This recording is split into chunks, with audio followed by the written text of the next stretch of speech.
All right, so in chapter 8, you guys found out that Jonas had not been assigned a job, but he had been selected. Okay, so we're going to start chapter 9 now. Now, for the first time in his 12 years of life, Jonas felt separate and different. He remembered what the chief elder had said, that his training would be alone and apart. But his training had not yet begun, and already, upon leaving the auditorium, he felt the apartness.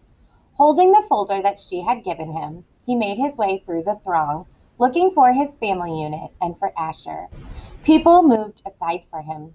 They watched him. He thought he could hear whispers. Ash, he called, spotting his friend near the row of bicycles. Ride back with me? Sure, Asher smiled, his usual smile, friendly and familiar. But Jonas felt a moment of hesitancy from his friend and uncertainty. Congratulations, Asher said. Oh, you too, Jonas replied. It was really funny when she told about the smacks. You got more applause than almost anybody else. The other new 12s clustered nearby, placing their folders carefully into the carrying containers on the backs of the bikes. In each dwelling tonight, they would be studying the instructions for the beginning of their training. Each night for years, the children had memorized the required lessons for school, often yawning with boredom. Tonight, they would all begin eagerly to memorize the rules for their adult assignments. Congratulations, Asher, someone called. Then that hesitation again. You too, Jonas. Asher and Jonas responded with congratulations to their group mates. Jonas saw his parents watching him from the place where their own bicycles were waiting. Lily had already been strapped into her seat. He waved, and they waved back, smiling, but he noticed that Lily was watching him solemnly, her thumb in her mouth. He rode directly to his dwelling, only exchanging small jokes and unimportant remarks with Asher. See you in the morning, Recreation Director, he called, dismounting by his door as Asher continued on. Right, see you, Asher called back. Once again, there was just a moment when things weren't quite the same. They weren't quite as they had always been through the long friendship. Perhaps he had imagined it. Things couldn't change with Asher. The evening meal was quieter than usual. Lily chattered about her plans for volunteer work. She would begin, she said, at the nurturing center, since she was already an expert at feeding Gabriel. I know, she added quickly when her father gave her a warning glance. I won't mention his name. I know I'm not supposed to know his name. I can't wait for tomorrow to come, she said happily. Jonas sighed uneasily. I can, he muttered. You've been greatly honored, his mother said. Your father and I are very proud. It's the most important job in the community, father said. Okay, but just the other night you said that the job of making assignments was the most important. Mother nodded. This is different. It's not a job, really. I never thought, I never expected. She paused. There's only one receiver. But the chief elder said that they had made a selection before and that it failed. What was she talking about? Both of his parents hesitated, and finally his father described the previous selection. Well, it was very much as it was today, Jonas. The same suspense as 111 had been passed over when the assignments were given. Then the announcement when they singled out the one. Jonas interrupted. Well, what was his name? His mother replied, her, not his. It was a female. But we are never to speak the name or use it again for a new child. Jonas was shocked. A name designated not to be spoken indicated the highest degree of disgrace. Well, what happened to her? He asked nervously, but his parents looked blank. We don't know, his father said uncomfortably. We never saw her again. A silence fell over the room. They looked at each other. Finally, his mother, rising from the table, said, You have been greatly honored, Jonas. Greatly honored. All right. Question. What do we find out about the previous person who'd been selected for a receiver? Yeah. Um, they can never even say her name again, and no one ever saw her again. So if we're talking about mood here, ooh, are we getting like a good feeling? I'm a little nervous. All right, let's read about Jonas's rules. You guys will love this. Alone in his sleeping room, prepared for bed, Jonas opened his folder at last. Some of the other 12s, he had noticed, had been given folders thick with printed pages. He imagined Benjamin, the scientific male in his group, beginning to read pages of rules and instructions with relish. He pictured Fiona smiling her gentle smile as she bent over the lists of duties and methods that she would be required to learn in the days to come. But his own folder was startlingly close to empty. Inside there was only a single printed sheet. He read it twice. Jonas, receiver of memory. 1. Go immediately at the end of school hours each day to the annex entrance behind the house of the old and present yourself to the attendant. 2. Go immediately to your dwelling at the conclusion of training hours each day. 3. From this moment you are exempted from rules governing rudeness. You may ask any question of any citizen and you will receive answers. 4. Do not discuss your training with any other member of the community, including parents and elders. 5. From this moment, you are prohibited from dream telling. 6. Except for illness or injury unrelated to your training, do not apply for any medication. 7. You are not permitted to apply for release. 8. You may lie. Jonas was stunned. What would happen to his friendships? His mindless hours playing ball or riding his bike along the river? Those had been happy and vital times for him. Were they to be completely taken from him now? The simple logistic instructions, like where to go and when, those were expected. Every 12 had to be told, of course, where and how and when to report for training. But he was a little dismayed that his schedule left no time, apparently, for recreation. So remember that recreation means fun because it says immediately after school, you have to go straight to the annex room for your training. And then immediately after that, you have to go home. That's kind of a bummer. The exemption from rudeness startled him. Reading it again, however, he realized that it didn't compel him to be rude. It simply allowed him the option.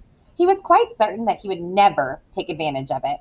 He was so completely and so thoroughly accustomed to courtesy within the community that the thought of asking another citizen an intimate question, of calling someone's attention to an area of awkwardness, was unnerving. The prohibition of dream telling, he thought, would not be a real problem. He dreamt so rarely that the dream telling did not come easily to him anyway, and he was glad to be excused from it. He wondered briefly, though, how to deal with it at the morning meal. What if he did dream? Should he simply tell his family unit, as he did so often anyway, that he hadn't? That would be a lie. Still, the final rule said, well, he wasn't quite ready to think about the final rule on the page. The restriction of medication unnerved him. Medication was always available to citizens, even to children, through their parents. When he had crushed his finger in the door, he had quickly, gasping into the speaker, notified his mother, and she had hastily requisitioned relief of pain medication, which had promptly been delivered to his dwelling. Almost instantly, the excruciating pain in his hand had diminished to the throb which was now all he could recall of the experience. Rereading rule number 6, he realized that a crushed finger fell into the category of unrelated to training. So if it ever happened again, and he was quite certain that it wouldn't, he had been very careful near heavy doors since the accident, he could still receive medication. The pill he took now each morning was also unrelated to training, so he would continue to receive the pill. But he remembered uneasily what the chief elder had said about the pain that would come with his training. She had called it indescribable. Jonas swallowed hard, trying without success to imagine what such pain might be like with no medication at all, but it was beyond his comprehension. All right, what do we find out about medication from this part? Yes, anything related to his training he cannot have medication for, but he can still take the pill for the stirrings. And he's nervous about that because the chief elder said this was going to be indescribable pain and he can't have any relief of pain medication. He felt no reaction to rule number 7 at all. It had never occurred to him under any circumstances ever that he might apply for release. Finally, he steeled himself to read the final rule again. He had been trained since earliest childhood, since his earliest learning of language, never to lie. It was an integral part of the learning of precise speech. Once, when he had been a 4, he had said just prior to the midday meal at school, "I'm starving." Immediately, he had been taken aside for the brief private lesson in language precision. He was not starving, it was pointed out. He was hungry. No one in the community was starving, had ever been starving, and would ever be starving. To say starving was to speak a lie. An unintentional lie, of course. But the reason for precision of language was to ensure that unintentional lies were never uttered. Did he understand that? They had asked him. And he had. He had never, within his memory, been tempted to lie. Asher did not lie. Lily did not lie. His parents did not lie. No one did. Unless, now Jonas had a thought that he had never had before. This new thought was frightening. What if others, adults, had upon becoming 12s, received in their instructions the same terrifying sentence? What if they'd all been instructed, "You may lie"? His mind reeled.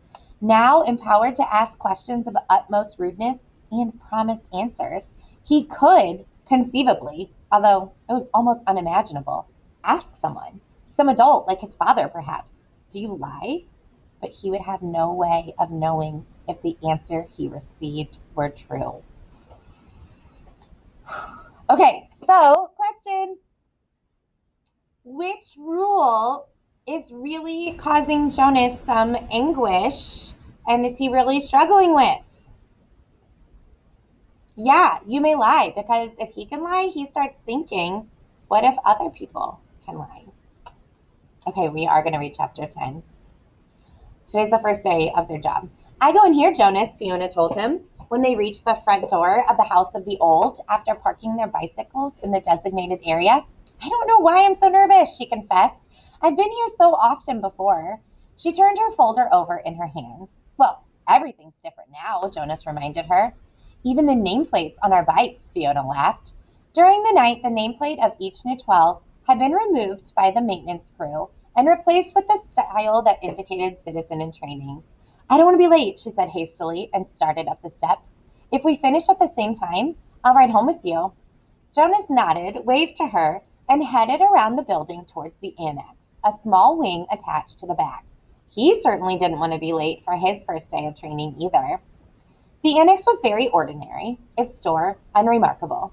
He reached for the heavy handle and then noticed a buzzer on the wall, so he buzzed and said, "Yes," the voice came through a small speaker above the buzzer. "It's, Jonas. I'm the new, come in." A click indicated that the door had been unlatched. The lobby was very small and contained only a desk at which a female attendant sat working on some papers. She looked up when he entered, and then to his surprise, she stood. It was a small thing, this standing, but no one had ever stood automatically to acknowledge Jonas's presence before. "Welcome, receiver of memory," she said respectfully. "So you remember last chapter how Jonas was saying that everyone, like Asher and Lily, were kind of treating him differently because he has this important job now? So he goes into work and the attendant like stands up as a sign of respect. Like, he feels very weird about that."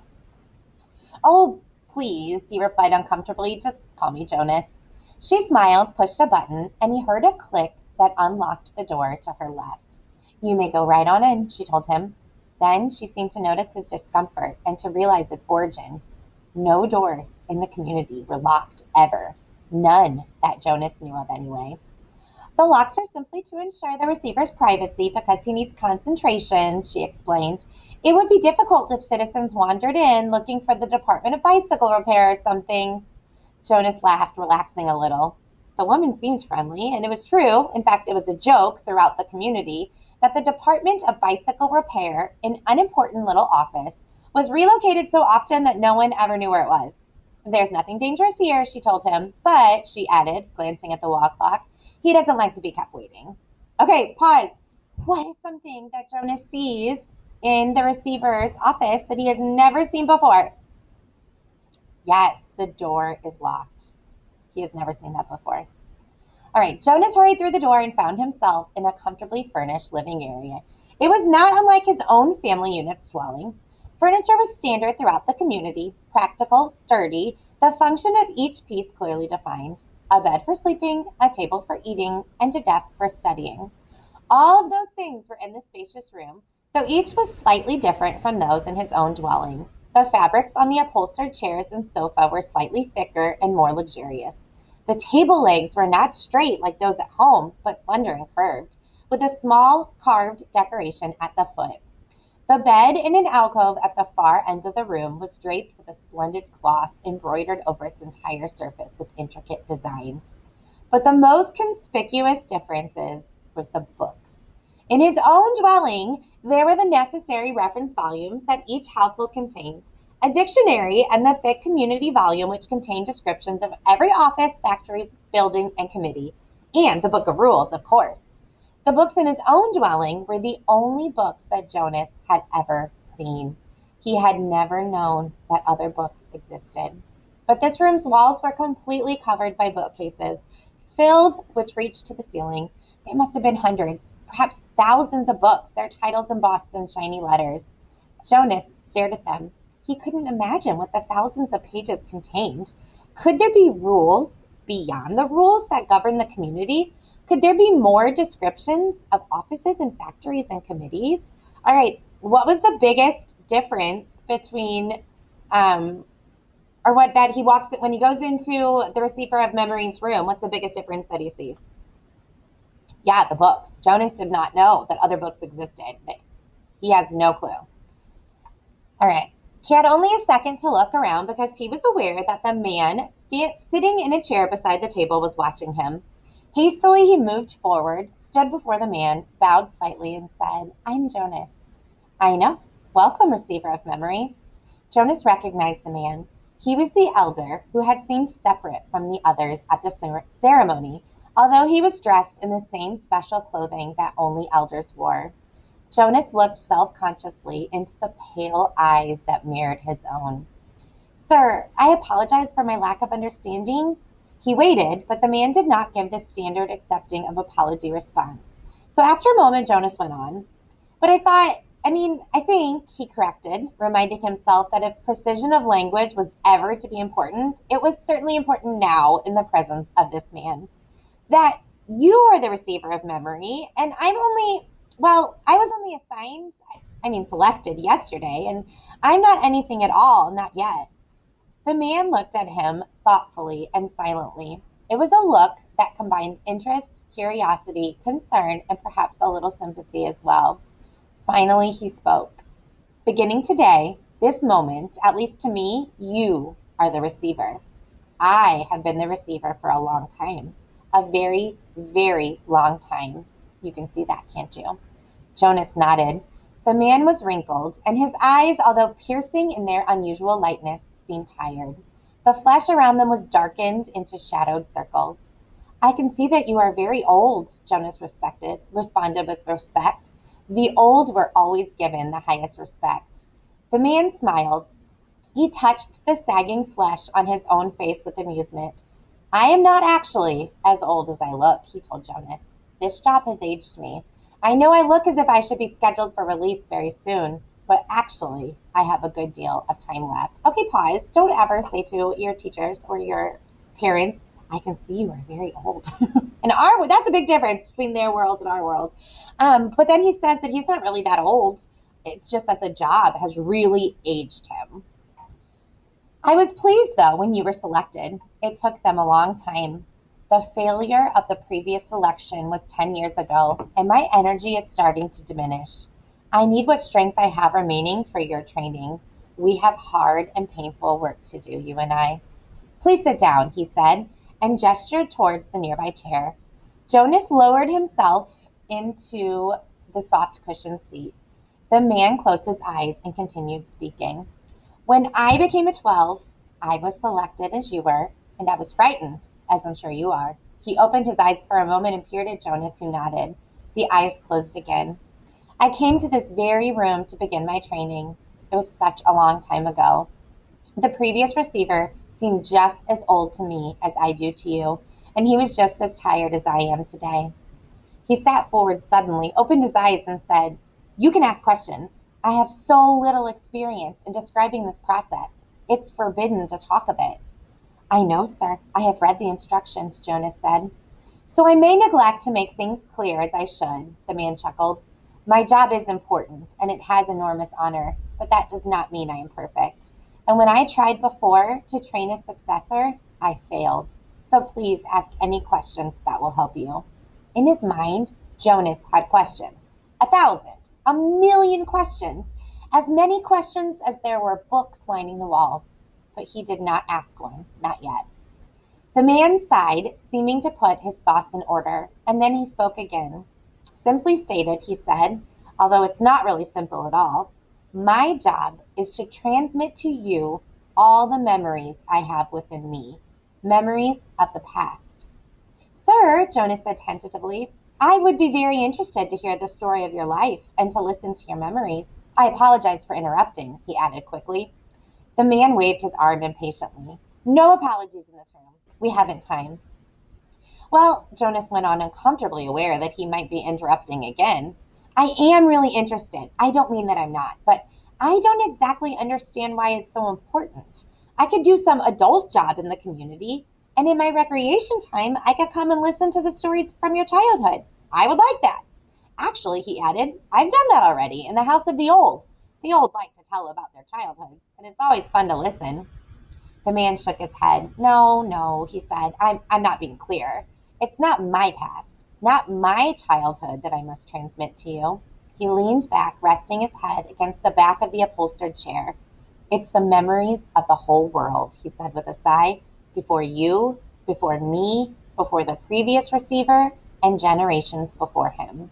Jonas frowned. The whole world? He asked. I don't understand. Do you mean not just us? Not just this community? Do you mean elsewhere too? He tried in his mind to grasp the concept. I'm sorry, sir. I don't understand exactly. Maybe I'm not smart enough. I don't know what you mean when you say the whole world or generations before him. I thought there was only us. I thought there was only now. Oh, there's much more. There's all that goes beyond, all that is elsewhere, and all that goes back and back and back. I received all of those when I was selected. And here in this room, all alone, I re experience them again and again.